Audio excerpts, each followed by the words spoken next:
നമ്മൾ ഈ വിദേശത്തൊക്കെ വിദ്യാഭ്യാസത്തിന് പോകുന്ന കുട്ടികളൊക്കെ പറയുന്നത് കേട്ടില്ലേ, അവിടെ അഡ്മിഷൻ ക്ലാസ്സുകൾ ആരംഭിക്കുന്ന ഫോൾസിലാണ് അല്ലെങ്കിൽ സമ്മറിലാണെന്നൊക്കെ.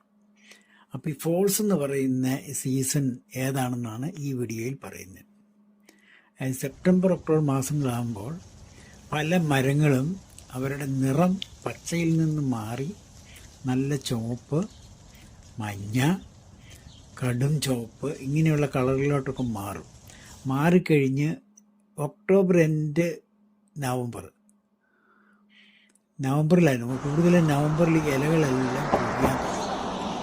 ആ ഇല പൊഴിച്ചിലുള്ളത് കൊണ്ടാണ് ഇതിന് ഫോൾസ് എന്ന് പറയുന്നത്.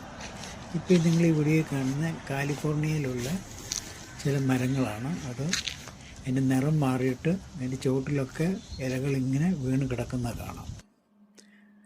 ഉണ്ടോ, കടും ചുവളയായിട്ടുള്ളൊരു മരം ഇത് കണ്ടു.